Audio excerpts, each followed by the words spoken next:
This is the part where most people quit, including me. So many times have I decided to build new habits, and then when it got hard, I just raised my hands up.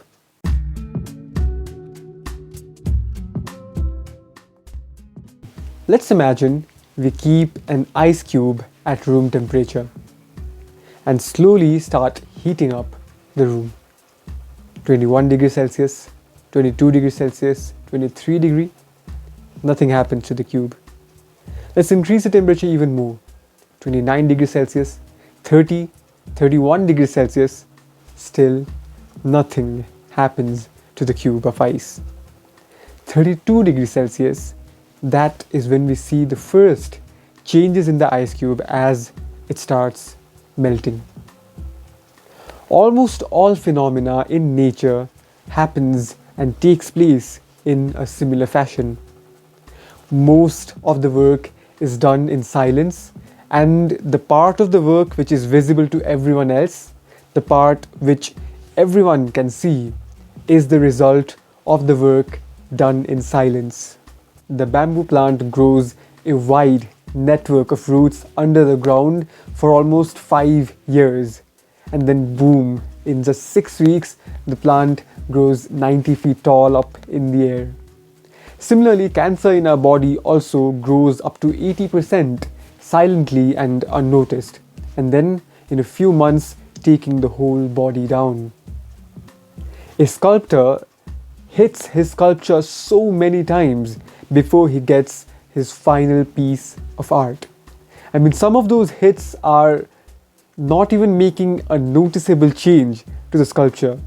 Yet, the truth is, all of those hits combined have the effect on the sculpture to make it a piece of art. In our lives, we are both the sculptor and the sculpture. I mean, we have the choice to burn ourselves in the fire of self-discipline and hard work to sculpt ourselves into the person that we have the potential to become. Sadly, many people don't know what their true potential is, let alone fulfill it. I mean, out of the many reasons that makes this despairing fact a fact is that the road to excellence is slightly funny. First of all, excellence demands from us to do the same thing again and again and again, repetitively, and better and better and better each time we do it.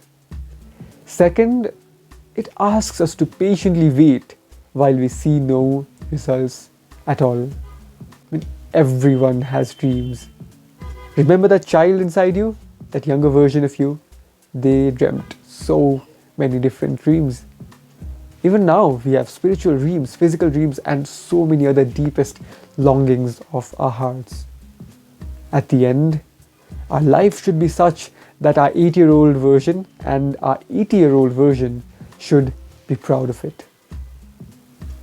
When we are the artists of our own lives, the role of habits becomes of utmost importance.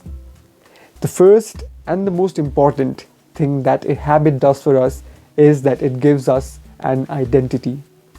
An identity is the narrative we have for ourselves. It is the story we tell ourselves about ourselves. Once we become a certain type of person, once we have an identity, the results that follow are all the achievements connected to that particular identity. For example, if I write, I am a writer. If I read today, I am a reader. If I record myself regularly and upload videos on social media, then I am a content creator. Every time we decide to execute a habit, we cast a vote towards that particular identity of ours. An identity is formed by 2 simple steps. First, you decide the type of person that you want to be. Second, you decide to act, to execute the habits that act as proof to that particular identity of yours. Suppose I want to be more disciplined. Then I do actions, I execute habits that prove that I am a disciplined man. For example, I keep my room tidy, I wake up and sleep at the same time every day, I follow a proper sleep timing, and I also do the hard work especially when I don't feel like it. Shout out to Hamza. So that makes me a more disciplined man because these acts as proofs for that particular identity of mine. This simply means that we need to develop habits that acts as proof for the desired identity of ours. Every habit that we ever created and all the new habits that we want to create has to pass through these 4 steps called the habit loop. The first one is the cue. The cue acts as a trigger, as a reminder for us to crave the particular habit, which means the cue brings us to the second stage, which is the craving. The craving is where we desire a change in our current state. It is a desire for the result of the action. The craving gives us motivation to act, which brings us to the third stage, which is response. The response is the actual habit that we execute. It is the action that we crave in order to get the reward. The response is executed only if the friction between you and the response is minimum, and also if you are motivated enough to get the action done. The fourth and the last stage is the reward, where after executing the habit, we get the result of the action that we executed. This is the part where our brain gets a message that if this particular action is worth repeating or not. If it satisfies our cravings, then our brain understands that this action must be repeated next time. Let's take an example. For example, when you wake up in the morning, that particular time of the day and also the feel of your mouth makes you crave a clean mouth. So you get the trigger, which is the time and also the feel of your mouth. So you crave, you desire a change in your current state, and then you crave a clean mouth. You get a motivation to act. So you respond, you brush your teeth, you clean your mouth, and the reward of that response is a clean mouth. And your brain gets a message because your cravings been satiated. So you decide that next time you're going to repeat this action again. So that's a complete habit loop, and this continues like a cycle every day. And every new habit that we create needs to pass through these 4 steps. It is absolutely important for us to understand how humans function and how new habits are created, because with the help of that we can create habits that acts as proof for our new identity and which benefits us in a positive way. Also, by knowing all of these, we can eliminate the bad habits in our lives which are harming us in direct or indirect ways. Based on the 4-step habit loop, we have a scientifically backed method of creating new habits. This also has 4 steps. The first one being make it obvious. The moment we make the triggers, the cues of an action, a habit obvious, undoubtedly we get the message that we need to execute the habit. The second step is make it attractive. The moment we make a habit attractive, we crave it. Hence, we move to the next step, which is the response phase. The third one is make it easy. The easier the task to be executed, the more chances of us completing it. Imagine you started a new habit and then you told yourself you'd run every day 10 kilometers. Chances are you'll fail first, second, third day. But just imagine if you told yourself that I'd just walk for like 50 meters. That is much more doable. So the third part is make it easy so that the response is executed. The fourth part is make it satisfying, which means that the reward should satisfy your cravings.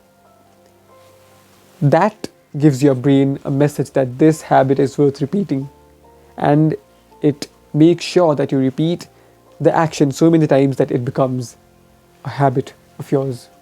So this is the 4-step method of creating a new habit, of installing a new habit.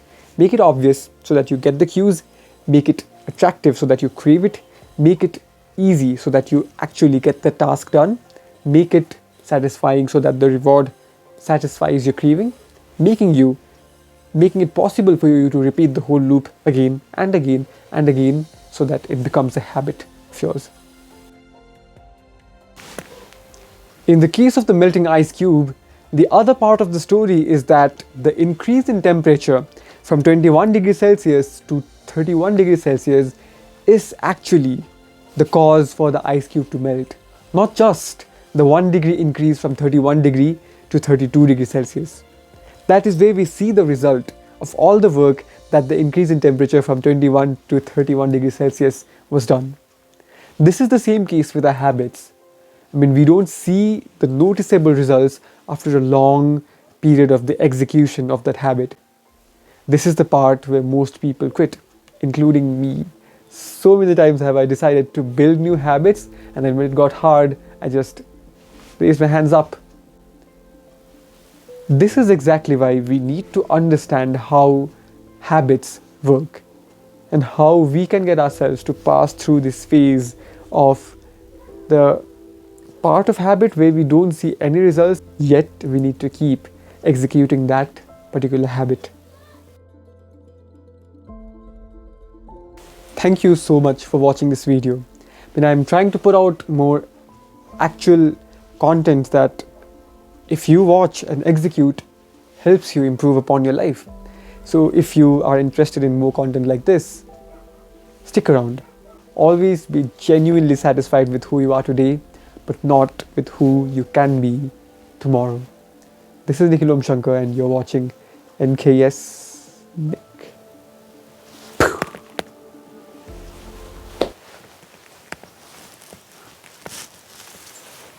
Everybody loves to